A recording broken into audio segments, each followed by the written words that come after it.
real stories about hacks, blackmail, and dangerous discoveries. Webcam activation. I was working on my computer when suddenly my webcam turned on by itself. It was terrifying, so I immediately unplugged it and disconnected the network cable. I ran 3 full system scans for malware or viruses but found nothing. Since then, this hasn't happened again. Still, it left me feeling uneasy.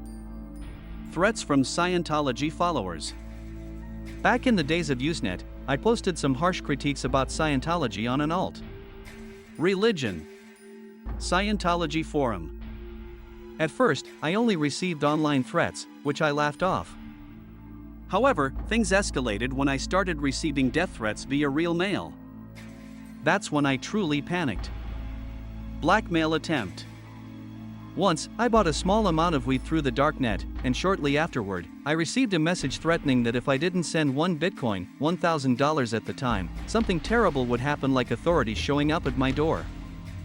I was terrified, but nothing happened.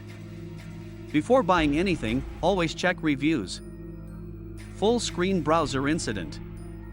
Another time, I accidentally left my browser in full screen mode while chatting with someone online. Suddenly, a stranger asked if I liked my curved monitor. This freaked me out because they shouldn't have been able to see my screen unless it had been shared intentionally. Compromising software installation. I once downloaded files to install Windows 7 on an old computer from a random site. Initially, everything seemed fine, but later, a window popped up asking intrusive questions. Then, a chat window opened, and my webcam activated. Someone typed, "You have beautiful eyes." I immediately shut down the computer and reinstalled Windows 10. To this day, I don't know how they accessed my system. Dangerous parcels. A friend of mine ordered weed online, but his supplier got arrested. The postal service contacted him about a suspicious package addressed to him. He had 2 options: pick it up or let them destroy it. Despite being scared, he decided to retrieve it. Thankfully, nothing happened, but experts advise declining such deliveries to avoid legal trouble. Darknet market takedown. Years ago, I used the darknet regularly to buy substances. One prominent market called Alphaba mysteriously disappeared overnight. Many users thought its operators had scammed everyone, but in reality, law enforcement had seized control of the site.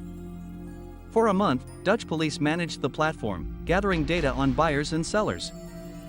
Eventually, the US Attorney General announced the operation publicly, warning anyone who made purchases during that period could face prosecution. Luckily, I wasn't targeted. Child abuse website discovery. While exploring forums as part of my research, I discovered a website hosting child abuse material. It was horrifying, and even though I wanted to report it to the authorities, I hesitated due to the possibility of it being fake. Regardless, seeing such content left me deeply disturbed for days. Morbid content obsession. A former acquaintance loved viewing morbid photos, car accident victims, corpses in morgues, etc. Initially, I sent him memes and funny videos, but over time, he began sending increasingly disturbing content. I stopped communicating with him altogether because his obsession became unsettling. Such interests are alarming and contribute to the demand for harmful material. Darkest corners of the web. In high school, I stumbled across a website where people claimed you could sell your children. Thinking it was a joke, I dug deeper, only to realize it might be legitimate. Concerned, I showed it to my teacher, who said he'd handle it. Shortly afterward, the site was shut down. Whether he reported it or not, I'll never know. Anonymous drug purchases. Early in my darknet experience, I carelessly placed orders without proper precautions. On one occasion, I unintentionally downloaded compromising files containing explicit content, both male and female victims. While I considered reporting the latter case to the police, I ultimately decided against it, fearing retaliation. These experiences reinforced the importance of using secure systems like Tails OS and encrypted communications. Friend's arrest story. I knew someone who frequently purchased large quantities of drugs through the darknet. They underestimated the risks until their supplier was arrested, leading to scrutiny by law enforcement. My friend eventually ended up in a Thai jail, accused of running a major darknet marketplace. According to reports, he committed suicide shortly afterward. His mistake? Using his real email address for both legal and illegal activities. Investigating hitmen websites. During my extensive research into the darknet, I helped expose a hitman for hire scam.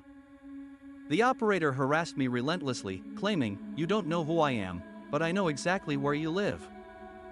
Fortunately, I had access to the back end of their server thanks to a hacker friend, proving the entire operation was a fraud. Even the hired hitmen realized this and refused to follow through. Though unnerving, the situation resolved without incident. Interaction with law enforcement. As part of my investigative work, I occasionally interacted with law enforcement. During one trip to the U.S., members of the National Security Agency requested a friendly interview. While polite, their presence was intimidating. Afterward, I wrote several books detailing these encounters, aiming to shed light on the realities of the darknet. Selling kids online. While researching for my books, I came across a website advertising child sales. Although initially skeptical, further investigation confirmed its existence. The sheer depravity of humanity became apparent, leaving me deeply troubled. If more people avoided consuming such content, perhaps the demand for it would diminish. Darkest content exposure. At one point, I unknowingly downloaded files from a file-sharing platform. Upon opening them, I encountered graphic videos involving violence against individuals, including what appeared to be a Russian soldier. Horrified, I deleted everything immediately. Reporting such content is crucial, though sometimes difficult to verify authenticity. Darknet safety tips. To minimize risk, always use secure operating systems like Tails Linux, encrypt your messages, connect via public Wi-Fi instead of home networks, and anonymize cryptocurrency transactions using mixers. Avoid sharing personal information, even with trusted contacts. Following these guidelines can protect you from potential exposure or compromise. Mysterious forum user disappearance. I followed a thread on a car manufacturer's forum where a user described a rare issue with their vehicle. Months passed, and the user abruptly stopped responding. Later, news broke about a wealthy man dying in a Thai prison. Comparing details revealed the forum user was likely Alexander Kazes, the founder of Alphabet.